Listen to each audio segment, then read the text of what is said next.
ఎట్లయినా లాభం చేయొచ్చేమో ఒకసారి పరిశీలించవలసిందిగా ఒకటి కోరుతా ఉన్నాం సార్. ఇక రెండో అంశం సార్, ఈ క్యాబ్ డ్రైవర్లకు సంబంధించినటువంటి అంశంలో ట్రాఫిక్ పోలీసుల కాడ చాలా ఇబ్బంది అవుతుంది సార్. వాళ్ళకు అంటే సమయానికి పోవాలనేటువంటి టార్గెట్లు ఉంటాయి. చాలామంది ఐటీ పరిశ్రమ ఉద్యోగులను కూడా తీసుకుపోతూ ఉంటారు. ఆడ లేట్ అయిపోతేనే ఆడ పంచాయతీ ఆడ ఇక్కడ నేను సమయానికి తీసుకుపోవాలి. ఇటీవల కాలంలో ట్రాఫిక్ ఎక్కువైపోయింది.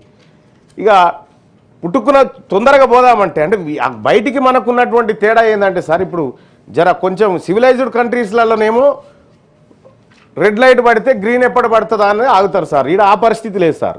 రెడ్ పడంగానే పోలీసు ఆయన ఉన్నాడా లేడా అని చూసుకుంటాడు సార్ పక్కపొంటి. అంటే ఆ పరిస్థితి ఉంది ఇక్కడ.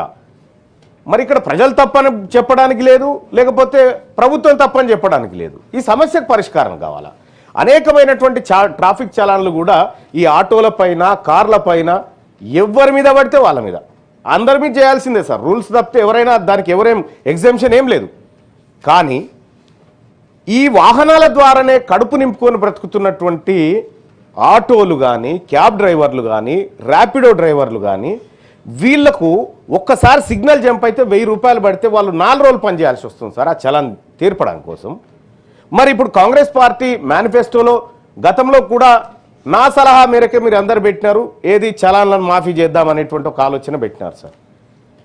ఒక కట్ ఆఫ్ డేట్ పెట్టి పాత చలాన్లు మాఫీ చేసి రూల్స్ను పకడ్బందీగా ఇంప్లిమెంట్ చేస్తామనేటువంటి ఒక విధానం ఏమైనా తీసుకొస్తే ఈ కాడి నుంచి కొంత జాగ్రత్తగా ఉండేటువంటి అవకాశం ఉంటుంది సార్.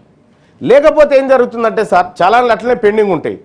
ఇక ఆయన ఏ మనిషి అన్నా రాని రోడ్డు మీద ఆయన బండి ఆపుతాడు, ఇవి కట్టేదాకా నీకు పోయేది లేదని చెప్తా ఉంటాడు. కాబట్టి ఇప్పుడు అందరికి కూడా మంచిది సార్, మీరు జిహెచ్ఎంసీ ప్రజలు, పట్టణ ప్రాంతాల ప్రజల ప్రేమ చూరగొన్న పార్టీగా మీరు మారాలంటే చలాన్లు మాఫీ చేయండి సార్. ఈ వాహనాల మీద ఉన్నటువంటి చలాన్లు మాఫీ చేయండి. మాఫీ చేయడం ద్వారా మీకే మంచి పేరు వస్తుంది సార్, ప్రభుత్వానికి కూడా. ఎందుకంటే హామీ నిలబెట్టుకున్నటువంటి చాలా తక్కువ నిలబెట్టుకుంటాం, అయినా పర్వాలేదు ఏదో ఒకటి నిలబెట్టుకున్న పేరన్నా మనకు ఉంటుంది కదా అని చెప్పి తమకు రిక్వెస్ట్ చేస్తూ ఉన్నా సార్. ఇక అలాగే క్యాబ్ డ్రైవర్ల పైన, ఆటో డ్రైవర్ల పైన పోలీస్ దాడులు జరుగుతూ ఉన్నాయి సార్ అక్కడక్కడ.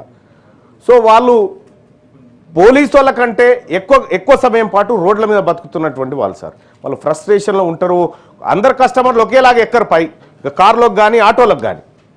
ఒక ఆయన ఎక్కుతూ ఉంటాడు, చీకటి అయితే ఒక ఆయన ఇంత మద్యం దాగి ఎక్కుతూ ఉంటాడు, అరుస్తూ ఉంటాడు, నేను ఇయ్య అంటాడు, కొడుతూ ఉంటాడు, బెదిరి, ఇట్లా రకరకాలైనటువంటి సమస్యలు ఉన్నాయి. సో వాళ్ళ భద్రత విషయంలో కూడా ప్రభుత్వం కొంత చొరవ తీసుకోవాల్సినటువంటి అవసరం ఉంది. ఇలా లక్షలాది మంది ఆటో డ్రైవర్లు కానీ, క్యాబ్ డ్రైవర్లు కానీ తెలంగాణ రాష్ట్రం, మరీ ముఖ్యంగా ఇప్పుడు మనం జిహెచ్ఎంసీని ఎట్లాగో విస్తరించాలనుకుంటున్నాం. 1,34,00,000 మందికి సంబంధించినటువంటి వ్యవస్థను తయారు చేస్తాం. ఇంతమందికి మన దగ్గర ఉన్న ఆర్టీసీ సరిపోదు సార్, ఖచ్చితంగా వీళ్ళు ఉండాల్సిందే దాంట్లో. కాబట్టి మీరు గిగ్ వర్కర్ల విషయంలో ఏదైతే విధానాన్ని తీసుకోవాలనుకుంటా ఉన్నారో తీసుకొచ్చిరు. కానీ ఈ ఆటో డ్రైవర్ల విషయంలో, క్యాబ్ డ్రైవర్ల విషయంలో, ఈ యాప్ విషయంలో కానీ రాష్ట్ర ప్రభుత్వం చొరవ తీసుకోవాలి సార్. దీంట్లో రాష్ట్ర ప్రభుత్వానికి అయ్యే ఖర్చులు వేస్తారు, ఎట్లాగో పెట్టేది పెడతా ఉన్నారు. మీరు పెట్టే డబ్బు పెడతా ఉన్నారు కాబట్టి సో సరైనటువంటి విధానంలో పెట్టడం ద్వారా ప్రభుత్వానికి మంచి పేరు వస్తుంది, ప్రజలకు మంచి జరుగుతుంది, మహిళలందరూ కూడా మిమ్మల్ని దీవిస్తారు ఎప్పటికీ. Thank you sir. ఓకే అమ్మా. మినిస్టర్ గారు నోటెడ్ శ్రీ దాసు శ్రవణ్ గారు.